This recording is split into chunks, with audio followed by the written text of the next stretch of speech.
ProDentim markets itself as a multi-strain probiotic that supposedly promotes dental health. Their claim is based on the idea that having good oral bacteria is important for healthy teeth. To illustrate this, they point out that teeth can remain well preserved for centuries in fossils, yet decay easily in our mouths. However, this claim is highly misleading. Fossils preserve teeth through mineralization processes that take place over long periods, essentially turning them into stone and protecting them from decay. It's not that the teeth are no longer exposed to bad bacteria or sugary foods. Rather, they're preserved because they've undergone a gradual transformation into a stone-like substance. They also claim that items such as toothpaste and mouthwash can damage the helpful bacteria in your mouth, and back up their claims with a reference article. But is it true? Can toothpaste and mouthwash really harm your oral bacteria?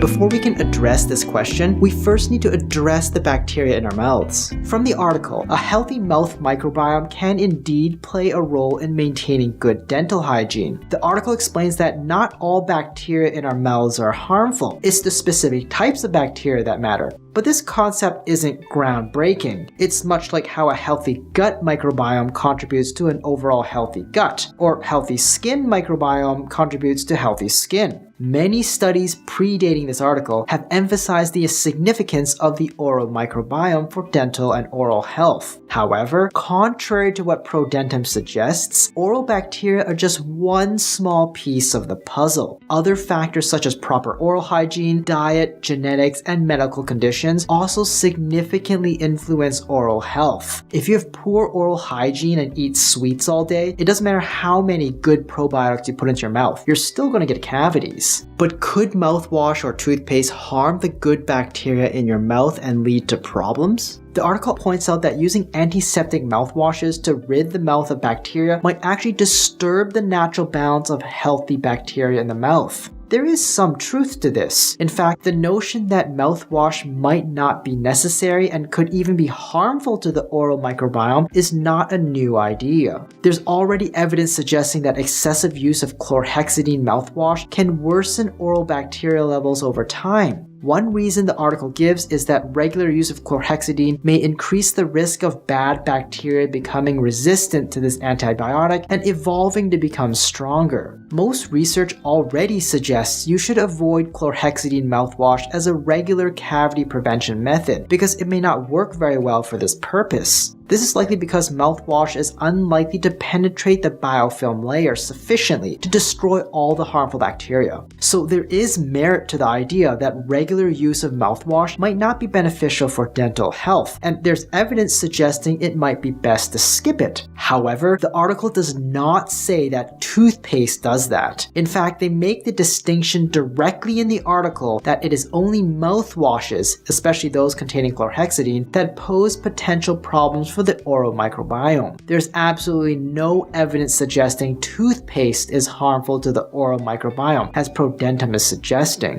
So we already know that the balance of bacteria in our mouths can affect our oral health. But can taking probiotics make a difference? The article mentions one bacteria, Streptococcus dentisani, that could be beneficial. However, ProDentim doesn't contain this bacterium. So let's examine the probiotic strains in ProDentim to see if there's any scientific research supporting their effectiveness in promoting oral health in humans. ProDentim contains 4 different probiotic bacteria: a generic strain of Lactobacillus paracasei, a generic strain of Lactobacillus reuteri, a specific strain of Bifidobacterium lactis called BL04, and a generic strain of Streptococcus salivarius. Firstly, there's Lactobacillus paracasei. Initial studies indicate that giving infants a specific strain known as LF19 from 4 to 13 months old does not decrease the risk of cavities in their baby or adult teeth. However, a different study administering another specific strain, SD1, to children once daily for 6 months did show a reduction in cavities. Yet another study involving adults taking a different specific strain, LPCG110, 3 times daily after meals found no decrease in gingival bleeding. So although all 3 studies looked at Lactobacillus paracasei, they produced varying outcomes with different strains. This underscores the importance of using specific strains of probiotics. Even if they belong to the same bacteria family, using a different strain may not yield the same level of effectiveness. The strains examined in these studies were LF19, SD1, and LPCG110. ProDentim doesn't specify which strain it contains, so it's likely a generic strain, which likely does not offer the same dental benefits as these researched strains.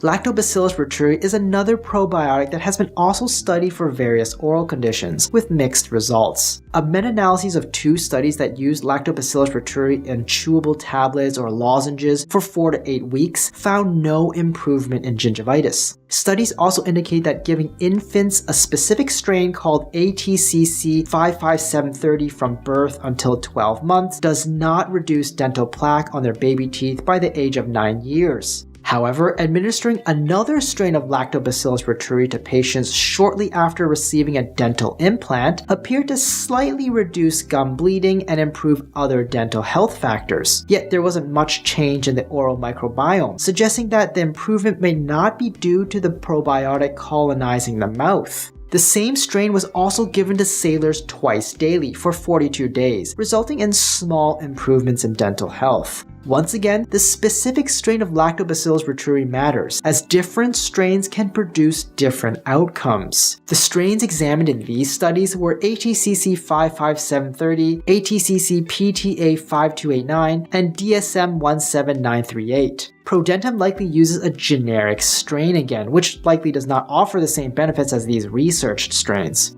Bifidobacterium lactis is another bacteria being researched for its impact on oral health, with mostly negative results, unfortunately. Studies in infants reveal that giving a specific strain called BB12 for approximately 15 months does not lower cavity rates by age 4 compared to a placebo. Similarly, research involving adolescent boys aged 13 to 15 years found that taking 2 lozenges containing the same BB12 twice daily for 4 weeks did not reduce plaque compared to a placebo. Additionally, a small trial found that consuming a different strain called DN173010 for 4 weeks does not prevent gum inflammation or plaque compared to a placebo. However, after a 5-day period without brushing, this strain did show a small reduction in both gum inflammation and plaque formation. The specific strains examined in these studies were BB12 and DN173010, neither of which matches the one in ProDentim. There's no evidence that ProDentim's strain of Bifidobacterium lactis, which is BLO4, is beneficial for dental health.